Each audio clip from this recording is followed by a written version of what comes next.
Hi friends, నా పేరు రమేష్ కుమార్. నేను ఈరోజు ఒక చారిత్రక కట్టడాన్ని చూపిస్తాను. అదే సోంపాలెం చెన్నకేశవ స్వామి గుడి. సో ఈ ఆలయం మొలకల చెరువు నుంచి 5.5 కిలోమీటర్ల దూరంలో ఉంటుంది. చాలా చాలా పురాతనమైన ఈ ఆలయం. సో ఇప్పుడు మీరు చూడబోతున్నారు. సో అలా మేము బండి పార్క్ చేసిన తర్వాత అక్కడ దూరంగా కనబడుతున్న ఒక ధ్వజస్తంభం ఉంది. ఆ ధ్వజస్తంభాన్ని చూడండి. భారతదేశంలోనే అతి పొడవైన ధ్వజస్తంభం ఇప్పుడు మనకు కనబడబోతోంది. భారతదేశంలోనే అతి పొడవైన ధ్వజస్తంభం ఇది ఈ ఆలయంలో ఉంది. ఒకే రాతితో చేయబడిన ఈ ధ్వజస్తంభం దాదాపు ఒక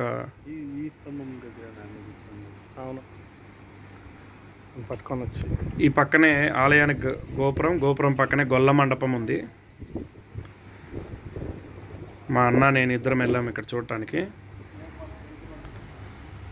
శిల్పాలు అయితే ఎంత అద్భుతంగా ఉన్నాయంటే అంత అద్భుతంగా ఉన్నాయి. శిల్పాలు ఉన్నాయా?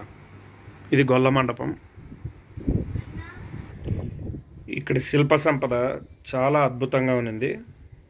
ఇక్కడ స్టేజ్ కింద ఇక్కడ మనకు కనబడే ఒక స్టేజ్ ఉంది కదా, ఆ స్టేజ్ కింద ఉన్న శిల్పాల ఆధారంగా చూస్తే ఇక్కడ ఒకప్పుడు బుర్రకథలు అలాంటివి జరిగేలాగుంది. చూపిస్తాను.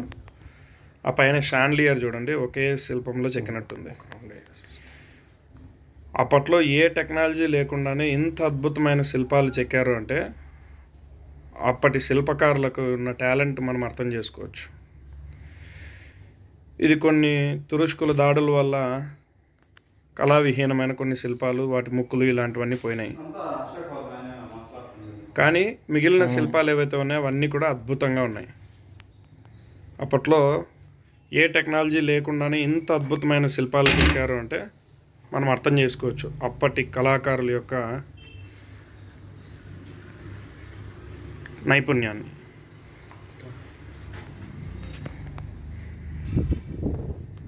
ఇది మెయిన్ అప్పట్లో గుడి యొక్క మండపం, చెన్నకేశవ స్వామి గుడి యొక్క మండపం.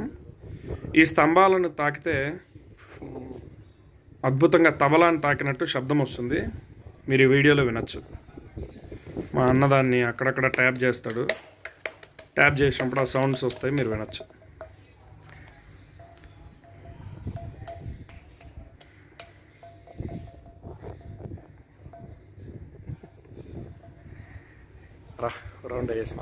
దీని తర్వాత ఇంకొక మండపం ఉంది.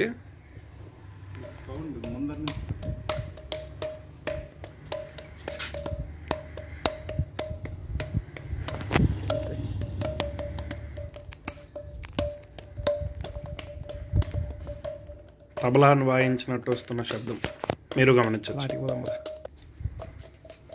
Different sound. దానికి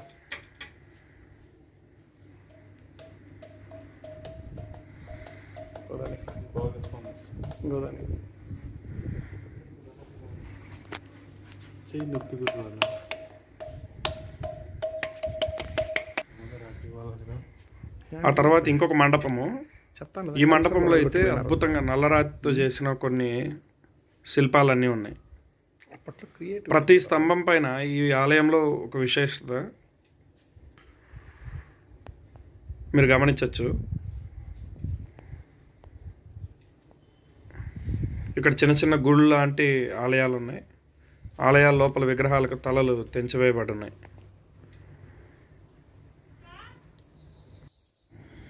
ఇంకా కొన్ని విగ్రహాలు కూడా ఇలాగనే ఇరిచేయబడ్డాయి. ఈ అద్భుతమైన స్తంభాలను గమనించవచ్చు, ఎంత అద్భుతంగా చెక్కారు. ఆ తర్వాత నల్లరాతితో చేసిన ఇంకొక మండపము. అడుగడుగున శిల్పాలతో ఉన్న ఈ మండపంలో పైన అక్షరాలతో కూడా ఏదో రాశారు తెలుగులో, మనకు అర్థం కాలేదు అలా ఆ భాష. తర్వాత కింద అన్ని చోట్ల దశావతారాలకు సంబంధించిన విగ్రహాలు ఉన్నాయి. ప్రతి స్తంభం మీద దశావతారాలకు సంబంధించిన విగ్రహాలు ఉన్నాయి.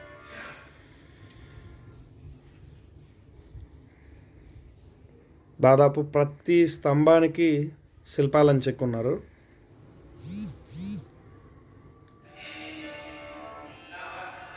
స్తంభాన్నింటినీ గమనించవచ్చు.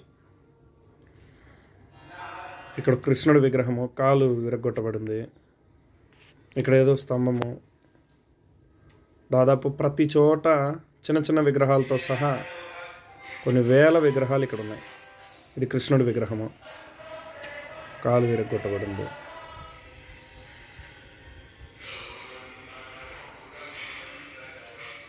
ఇక్కడ ఒక విగ్రహం ఉంది. లోపల చిన్న ఆలయం ఉంది. దీనికి కూడా అక్కడక్కడ ఈ మెయిన్ విగ్రహాలన్నీ కూడా విరగొట్టబడినాయి. పైన దశావతారాల్లో నుంచి రాముల వారి విగ్రహము, గజలక్ష్మి అమ్మవారి విగ్రహము,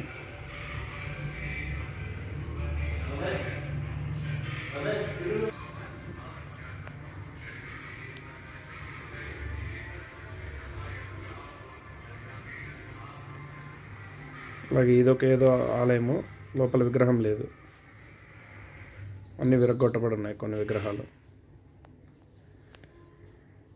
ఇది మెయిన్ గోపురం యొక్క గోపురాలు, మెయిన్ ఆలయం యొక్క గోపురాలు. ఈ మండపం లోపల ఏవేవో విగ్రహాలు లోపల ఎంత అద్భుతంగా ఉన్నాయంటే అంత అద్భుతంగా ఉంది. లోపల నుంచి షాండ్లియర్ లాగా ఒకటి మీరు గమనించవచ్చు. ఇలాంటి ఆలయం మన మదనపల్లి చుట్టుపక్కల ఉండడం మన అదృష్టం. అందరూ తప్పక వీక్షిస్తారని